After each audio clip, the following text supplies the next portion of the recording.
Ampuliriza omulungi, nkwaniriza mu katabo kaffe omuzimu gwa Kasooba.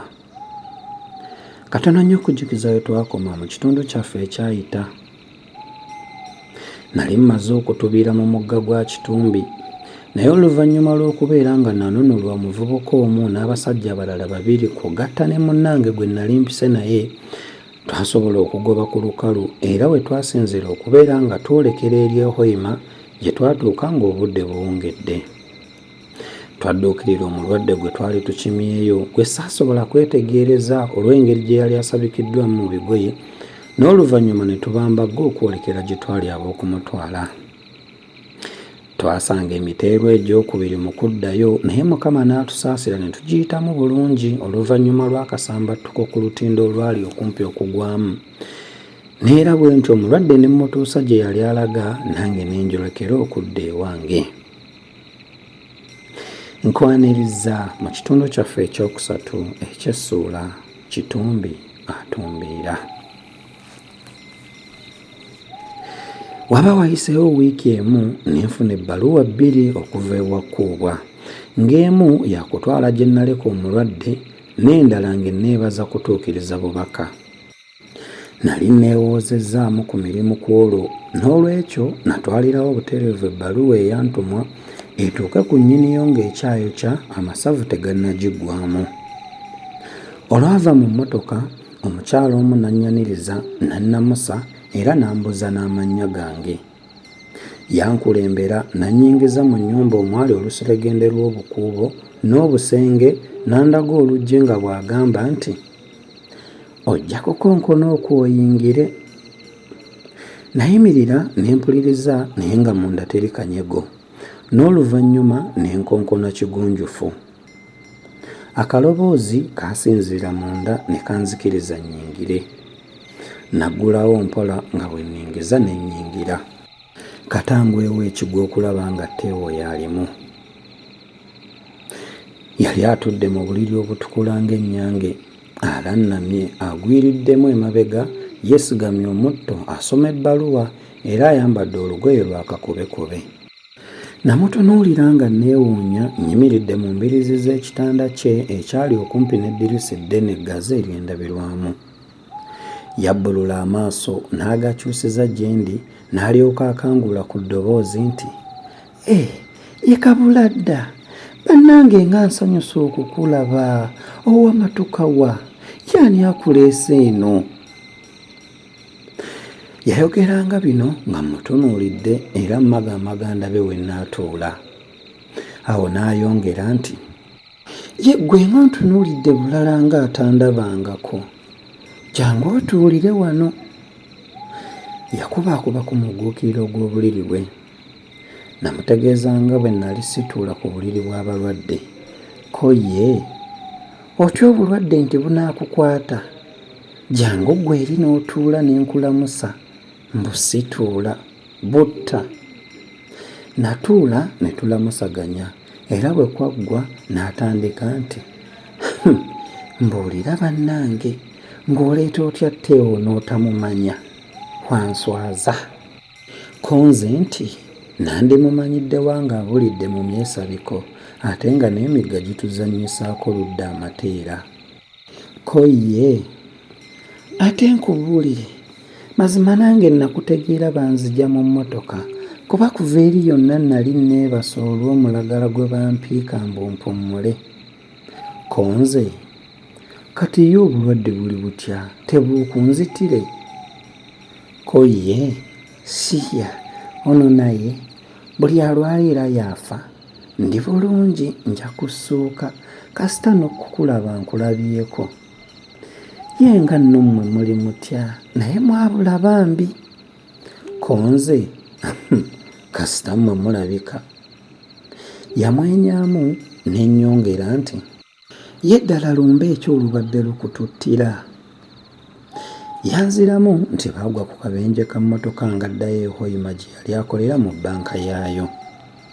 Namanya nga nnimba kubanga bino yabyogera ntunuulidde mu mmunye ate nga mmusomye nga kyakola ng'akulimba, n'ekirala nali nsuzeeko mu Hoima era ngezezzaako mu bbanka yayo emirundi egiwera ddala nga ndi ku gwange ogw'obutembeeyi naye nga taliiyo. Namusimaasima mbuulira ebisingawo ku kabenje ne yeerema, bwe ntyo ne mbireka ne tunyumya ku birala. Tuba tunyumya ne mubuuza ate Kuuba waayingirira mu by'akabenje alyoka ntuma okumunona. Yasooka kuseka n'alyoka agamba nti, tomanyanga mpozzi oyo kitange omuto, ye gwe omuyita otya? Ko nze mukwano gwange twasoma naye. Ko ye akwagala nno, wamma kyeyava akutuma. Nali nkyayongera okumukemekkereza ne ku ekyo n'aleetawo ebintu ebirala ebyalaga nti emboozi yali agiggaddewo. Wabula nange bwe yambuuza ebyafa ku lugendo lwe twamuleeta saabimubuulira kubanga bagamba nti akuwagoowa. Mba ndi kumpi okusiibula ne mmujjukiza nga bwe yali tannasoma bbaluwa. Yanziramu nti ebyalimu yali abimanyi era nti teyeetaaga kuddibwamu kw'amangu. Ddaaki nasiibula. Teewo yankwata engalo majenjeeke n'agamba nti, Edi, bambi bannojjanga n'obalabako ne bwe babanga tebakutumye butumi nga leero. Bannange nnojjanga era ogenda kujja kasita olabyewo. Bwe nafuluma omukyala eyantwala mu nju n'ajja. Yanneebaza okugenda okubalaba. Ko ye nti, olyose n'ojja, omuntu waffe n'ayogerako. Guno gwe mulundi ogusoose okuwulira ng'ayogera n'okusekako bw'atyo, era kati ajja kusuuka mangu. Ebyo saalina kyakubiddamu wabula nasiibula busiibuzi mukyala nga nvaawo. Nagenda ndowooza nti songa ejjigi lyali lyeyongedde okutimba ekkubo ly'okunoonyereza kwange. Waaliwo ebintu bingi ebyali binkwekeddwa. Kale gamba, lwaki Teewo yali annimbye ku by'akabenje ne gye yali akolera era n'agaanira ddala n'okumbuulira ewaabwe n'ebimufaako, so nga nze yansookasooka ne mubuulira bingi nga sinnamuyiga. Laba ate oluganda wakati we ne Kuubwa bwe lwali lututunusa obututunusi ng'akatiko. Nali siwulirangako ng'omu ayogera ku mulala. Baali beekeka ki? Tekyandibanga Teewo naye yali mbega era nga baali batemulamutemule nga bino eby'okugwa ku kabenje byali bifumbiddwa bufumbo bwa kumpugulaza na kunsikiriza. Naye nno baali balimbye kubanga nali nja kubalabiriza mbinyeegeekereze mbisenserere nzuule ekituufu. Ekibuuzo ekyasigala kinkeeta ku mwoyo kyali nti, Teewo baali battamutte nga bwe batta Fiida? Ye Kasooba ebizibu nga bino yabikolangako oba yandibikozeeko atya? Nkwaniriza mu ssula yaffe ey'e19 yiiya mujja mu nvuba. Bwe namala okutuukiriza obutume nga nzirayo kujanga egya bulijjo. Wabula okusinziira ku bye nali nzudde nga ndi mu gwa Kasooba, nalaba nga nteekwa okugenda okukolerako emirimu gyange embaale mu Bagiso mbyetegereze nga mbiri kumpi anti ng'oluyitaayita. Bakama bange Bamagaasi Company Limited bampeemu ku nnyumba zaabwe ez'eyo nsulemu era omwo mwe nasinziranga okupekuka mu gyantwalayo. Gwo ogw'obutembeeyi gwatandikirawo okugenda obulungi naye ogw'enkiso ne guziŋŋama. Nali ntandise okutya n'okuterebuka nti oba naziga Namobe Dunda nanziramu nampa ogwangwa ddyo. Lumu nali nkabasana mu gyange ne mpulira ng'enjala ennuma. Bwe ntyo kwe kukyama mu kirabo ky'emmere kye baali bakazizzaako eryamufumba binuulo olw'okuba nga baafumbangayo bulungi ebigere by'ente. Muno n'abavubuka abasinga mwe baalyanga ekyemisana. Eddiiro n'obunyomero bwonna byali bikubyeko abantu abalya era nga n'abalala bayimiridde bali bulindaala okudda mu bifo by'abamala okulya nabo batuule balye. Namagamaga w'okutuula nga nindiyira oluwalo lwange nga sirabawo. Bwe ntyo kwe kuteekateeka nfulume olw'ebbugumu eryali munda nindire ku lubalaza. Mba ngenda neewagaanya wakati mu bantu n'emmeeza ne nnengera akameeza mu nsonda okwali kwesumaalisa omuwala n'obutebe bubiri.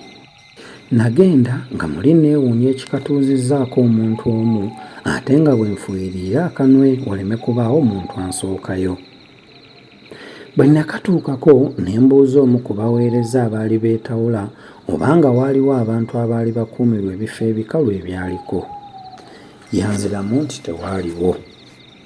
Awo nze kwe kusikayo akatebe akamu ne mpangama, era n'omulala n'asikayo akaali kasigaddewo n'akatwala ku mmeeza eyali etulinaanye, ye n'atuula okwo. Kuno ne tusigalako babiri. Omuwala yasitula amaaso n'antunuulira ate n'agazza mangu ku mmere gye yaliisanga essimbo nga bw'awummulamu okusangulirira ku mimwa. Nali ntera okumulaba ng'ava ku mirimu ayita emabega wa ofiisi zaffe ku ssaawa ezinnyukirwamu alaga abavubuka gye baayitanga yingira. Bwe namala okukkalira n'okubukala ku katebe nga ndagiriza emmere n'ebyokunywekerezaako. Nze nanywa sooda ne munnange n'anywa bbiya gwe namugulira. Twalyanga abantu batutunuulira n'amaaso agajjudde okutya, okwebuuza oba okwewuunya. Saamanyirawo nga ninaanye kalunsambulira na ssanduuko ya buganga. Tewali yawuuna munne mu kulya kwonna okuggyako lwe nabuuza mulirwana ky'anaanywa amale asiima ebbiya. Wabula ye munnange oluusi namukwatirizanga nga nzibirira ntunuulire nga bwe yeesiimuula ku mimwa. Yasooka okumala okulya era yali asituka agende n'aŋŋamba nti, "Neeyanzizza nnyo ssebo." Nange olwamala okulya nga nnyambalira gya mu ntogo naye nga mmaze okukakasa nti ekirabo ekyo kyali tekiganjidde bwereere nga ne mu kufumba ebinuulo beekansa, tewali abawa mutwe. Era okuva olwo buli lwe nabanga nkoledde emirimu gyange mu kibuga ng'ewamufumba binuulo gye ndya ekyemisana, ate nga n'omuwala mmusangayo ng'era atudde bw'omu oba n'abantu abandabikira ng'abagenyi mu kitundu. Ne bwe yabanga atudde ku mmeeza ndala era ng'abaako omu. Ampuliriza omulungi, bagamba ekitta kitava ku ssengejjero kifuuka wankindo. So nga n'awalungi tewaba wammwe. Nzikiriza nkomaawo olwaleero bwe tujja okusimbuliza twongere okumanya biki ebyaddirira. Akuume atakuumira mpeera.